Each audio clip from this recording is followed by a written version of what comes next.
Мен тоолордон булбул үнүн укканмын, тоо койнунда торгой үйүн курганмын.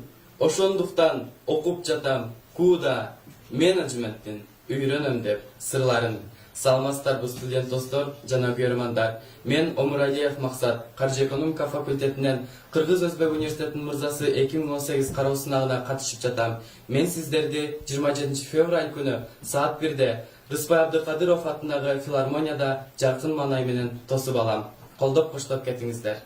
Ассаламу алейкум, кадырлуу калкым. Жана да менин сүйүктүү көрөрмандарым. Мен Шарабидин Улушерболот, Кыргыз-Өзбек университетинин студентимин. Жигитке 70 өнөр аздык кылат демекчи жакында 27 февралда өтүүчү Мурза Жигит 2018 сынагынын катышуучусумун. Ассаламу алейкум, урматтуу Кыргыз-Өзбек университетинин студенттери жана көрөрмандар. Сиздерди 27 февраль күнү Кыргыз-Өзбек университетинин мырзасы 2018 аттуу кароо сынакка чакырып кетмекчимин. Андыктан келип, жагымдуу маанайда отуруп, колдоп коштоп кетүүңүздөрдү каалайм. Ассаламу алейкум. Ош Кыргыз-Өзбек университетинин мугалимдери жана студенттери. Барыңыздардын 23 февраль мырзалар майрамы менен куттуктайм.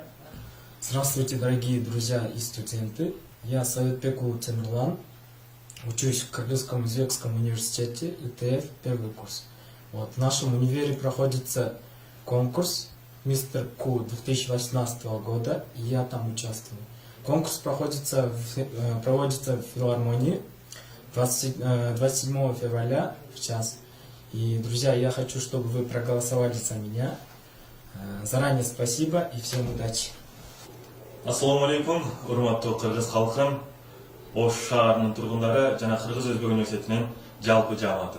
Сиздерди Ош улуттук Рыспай Абдыкадыров атындагы филармонияда 27 февраль күнү Ош көөнүн мырзасы таймашынан күтөбүз. Барыңыздар, келиңиздер. Ассаламу алейкум, кадырман элим, сүйүктүү көрөрмандар жана ошондой эле студент достор. Сиздердин келе жаткан 23 февраль ата мекен кургучулар күнү менен чын жүрөктөн куттуктайм. Мен азыркы учурда Кыргыз-Өзбек университетинин табигый педагогикалык факультетинин аскерге чейинки дене тарбия адистигинин 2-курсумун. Мен бул жеңишти каалар элем. Кудайдан корккон, чыныгы пайгамбарыбызды сүйгөн, ата-энесин сыйлаган, дегеле аял затын сыйлаган, чыныгы патриот жигитти каалар элем. Сиздерди 27 февраль күнү Рыспай Абдыкадыров атындагы филармониядан саат 1-де жакшы маанайда тосуп алганга аракет кылабыз. Келип көңүл ачып, колдоп кубаттап берүүңүздөрдү каалайбыз.